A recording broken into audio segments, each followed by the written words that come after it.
देवासुर संसार हेउ एणे रक्षा हेमंत विष्णु देले दीक्षा एणु कुंभर संगे आंबे मिलिलु मंथन आरंभे कुंभ आंबर एक गति जा बोइले श्रीपति हेमंत इंद्र मुखु शुणी असुर मने मने गुणी बोइले शुभ कर्म एही विष्णु माया रे मन मोही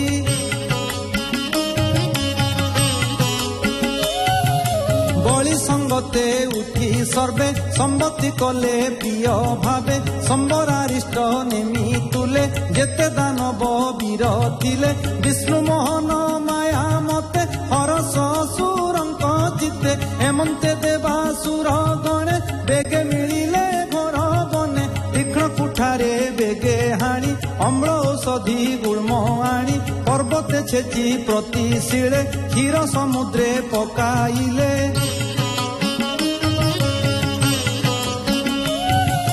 वासुदेवर कथा बागे दधि होइला अम्ल जोगे देवदानवे एक मने मिलिले मेरु सन्निधाने नाना तीक्षण शस्त्र धरी उपाड़ी घोर नाद करी इंद्र तुले देवे जेते असुरे बलिर समेते समस्ते मुंडे गिरी कले बले केते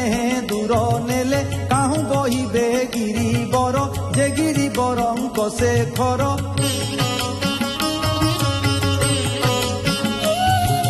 पथे आणते गिरी बरे पड़िला ताहांक उपरे चूर्ण होइले महाभारे सकले पड़िले भूमि रे शिर चरण बाहु चूरी पथे पड़िला महागिरी देवंक दुखे भगवान तक्षणे गरुड़ आसन पथे मिलिले तांको पासे देवंक भगवती विश्वासे करे मंदर गिरी कले देव असुरंकु चाहिले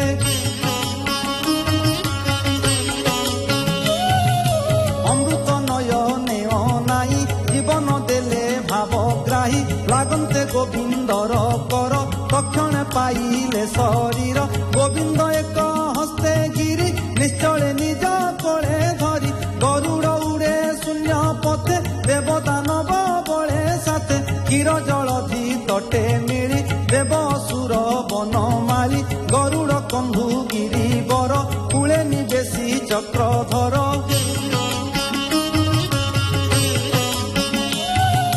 गरुड़ गला निज पुर शुण परीक्ष नृपवर देव असुरंकर भाव जहु अमृत उदभव सुजने एणे चित्त कर माया संकट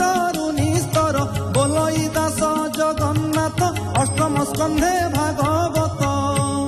इति श्रीमद्भागवते महापुराणे पारमहंस्यां संहितायां अष्टम स्कंधे अमृत मंथने मंदराचल आनयनम आयोजने नाम षष्ठोऽध्याय।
धर्म